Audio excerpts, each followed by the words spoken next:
Welcome back to Nick Lenz's Comic Corner, Classic Size Non-Classic. This is episode number 636 and Doubleshot number 540. Two Marvel trades, and just by sheer coincidence when it comes to these two particular series, they both pretty much started around the same time, and they both ended around the same time. Yeah, and here's the thing. Both these two guys are on two long-running series right now. And in the case of this particular guy, he's doing two series now. The other one is doing, I think, currently at least one. All right. Like I said last episode, it's another Chip Zdarsky trade, and it's Star-Lord Grounded. This trade collects the entire second volume of Star-Lord and the annual that this volume had, which I was so surprised that Zdarsky decided to do an annual for the series after it ended. This volume is noteworthy for the introduction of Star-Lord's new attire, which he's been wearing for the past year. Those of you wondering about his outfit he wears in all new Guardians of the Galaxy, this book is the one that basically shows up and has him wearing it. Now, in the case of Zdarsky, I wasn't surprised to see Howard the Duck because he had previously just written him. As a matter of fact, this series came out it started just a few months after Marvel ended his Howard the Duck series, which was amazing, by the way. I'm really still unhappy with the fact Marvel ended that great series. And they even throw in Kitty Pryde. Howard the Duck, Kitty Pryde, I'm not surprised to see show up in here because Howard the Duck, like I said, Chip Zdarsky wrote him. Kitty Pryde because, ex-fiance. But the one person I did not expect to show up in this series was Old Man Logan. Yeah! He pops up for the first issue. He pops up for most of the series, and he even protects an old lady who Star-Lord who cares about.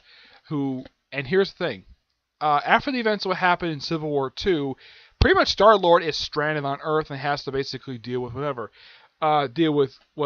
on Earth. Those of you wondering about his particular elemental gun that he has in the cover, yeah, after the first issue, he stops using it until the last issue of the series. There is a reason for that. In story, they say that the reason why, because he was kind of indirectly involved with a bank robbery, he got his gun taken away from him, and the only way he got him back is when he left Earth. Yeah, he was only on Earth temporarily to get a new spaceship to get off planet. Because, he's a guardian of the galaxy. Yeah, and for some reason, the artist, I pointed this out to my friend Mass Panther. Yeah, for some reason, he drew him like Chris Pratt, the actor who plays him in Guardians of the Galaxy films. And the artist in here is Chris Ankia, who is the artist on here, with Weldon Wrong, who does the inking for issue 6. Yeah. And he takes the job. First, he works with an old man named Edmund Allen, who apparently is an old Daredevil villain for some reason. Yeah, Daredevil shows up a few times here. I was so surprised to see him. I never expected Zdarsky to write him into this series, but okay, fine. So, I guess Daredevil was a big surprise, and those of you wondering about his costume, yeah, he's actually, at this point in time, he's wearing his black costume. Yeah, he wears his black costume from pretty much, this is before the whole Supreme storyline, where he went back to his red costume. So yeah, he's still wearing this outfit. Of course, this is before the whole Supreme thing, where he put on his red costume and testified in open court, and now currently he's back wearing the red costume again. Yeah. And let's see, what else? Oh yeah, and after Logan saves the old lady Javelin Amos, yeah, apparently these two decide to have sex. Because she saved her life, so he takes her back to she takes him back to her apartment, and they have sex off panel.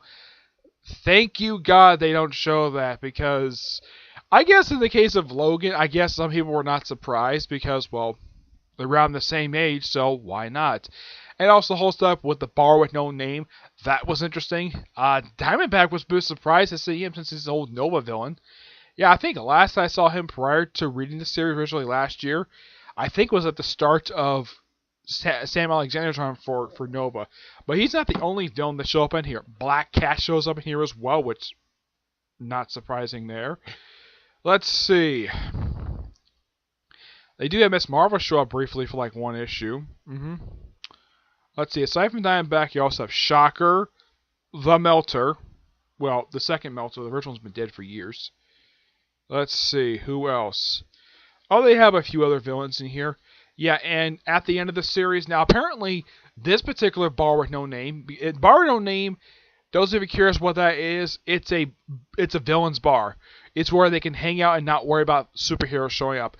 Though the place has been raided several times over the years, and one of the bars, no name, was actually the site of a massacre. Not kidding. A massacre of about 40 supervillains were killed by the Scourge of the Underworld by having these people just sitting in the bar while they're having like a conference or something, and then the Scourge blows up the bar with them in it. That was one of 2 times the bar has blown up. The other times when the Punisher blew it up, though apparently the villains all survive and hell had their stomachs be pumped. Yeah. So Javelin buys the place and renames it from the bar with no name to Javelins. As for where this is going to go, as far as I know, Marvel's never followed up on this little plot point. I mean, it's been like a year since the series ended. The annual is just, well, set like right after the series and during the event, during All New Guardians of the Galaxy, with Peter Quill in the coma, and he goes to some alien planet. So like, it's an odd little story, but it's interesting. But I really enjoyed this series when it came out last year. It was sad to see this series go with only 6 issues, and apparently. My friend Jeremy basically, whenever the series ends their 6 issues, they say, oh yeah, we're giving the Star-Lord treatment. Give any of the 6 issues. This series is actually really damn good. I do recommend it if you're fans of Jeff Stardust and fans of the Guardians of the Galaxy film, because you would enjoy this because it's just pure amazement on how really good this is. There was actually a counterpart series released last year. I don't own it. It's the Rocket Raccoon series done by Matthew Rosenberg. I do have Matthew Rosenberg trade. He did do at the same time he was doing that series. Currently, now the guy is doing Punisher. You'll find out what it is in a minute. I'm going to give this book a 10 out of 10. It's amazing. Alright, next up is Kingpin, Born Against, containing the entire 5-issue ongoing series. Now, I did speak to Matthew Rosenberg about this series. Now, originally the plan was for the series to continue beyond 5 issues to be up to about 12. And it was going to feature him running for his election for the mayor of New York City. But according to Matthew Rosenberg, that plan was axed and had to be a surprise in the pages of Daredevil. Yeah. The story of this particular series is that there's a reporter who is hired by the Kingpin to write his autobiography. Yep. Let's see. What is her name? Yeah, they actually list off her name in the last page here. Let's see if I can find it here. Sarah Dewey. Yeah. Sarah Dewey. And they even have in this show up in this series, they have Daredevil pop up in every single issue of this ongoing series, which not that surprising because of how Kingpin tends to get involved, because Daredevil tends to get involved with Kingpin's affairs. Heck, there's even one issue where when Sarah first meets Daredevil, well, she already met Matt Murdock being Daredevil, and she says, Daredevil doesn't like you very much. And the Kingpin, and his response to that is, the feeling mutual. Which makes, yeah, that actually is completely true. These two have been at each other's throats since the 80s. Yeah, you gotta thank Frank Miller for that. And let's see, what else? Oh yeah, we also have Tombstone and Hammerhead show up. Yeah, two other villains who are also Spider-Man villains, like the Kingpin. Spider-Man villains. Though these two are a little more associated with Spider-Man than Kingpin is. Kingpin is tied mostly to Spider-Man and Daredevil, but in the case of Tombstone and Hammerhead, which Kingpin refers to Hammerhead by his first name, Joseph. That actually is his first name. As for his actual last name is, it's never been revealed. And don't be curious, who created Tombstone and Hammerhead? That was Jerry Conway. Yeah, Conway created these two characters. Yep. Yeah, the same guy who also created the Punisher, which Yeah, Rosenberg also is currently writing his book as well. He also did last year not only this series and Rock, he also did the Secret Warrior series, which was really good. I enjoyed that one. And this series is just fantastic. Now, out of all of the villains in Spider-Man Rogues Gallery who could basically hold as an ongoing series, the Kingpin made perfect sense because how interesting of a character he is. My personal guess is the reason why Marvel gave him a chance in an ongoing series, probably because the Civil War II Kingpin miniseries probably was a good financial success for them and was critically acclaimed. Though the artwork was terrible in that miniseries. Like, I remember reading it, the artwork was like really bad. Yeah, it wasn't even focused on the Kingpin. It focused on some guy who worked for the Kingpin, and then eventually the guy gets killed by the Kingpin in the last issue of the miniseries. It also does explain of how he gets back to New York. Yeah, he explains of how he got extra from San Francisco. Yeah, that's actually referencing here. Yeah, that miniseries actually explains that. Even though, yes, he refers himself as a former gangster, and he does mention about the original Kingpin, Don. What was his name here?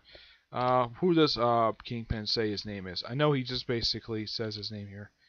Let's see if I can find him here. Let's see. Also, at one point, he wears this outfit. Yeah, the same outfit he wears from the Spider-Man cartoon. Yeah, it's something though he puts on this attire. Okay, here it is. The original Kingpin's name was Don Rigiglio.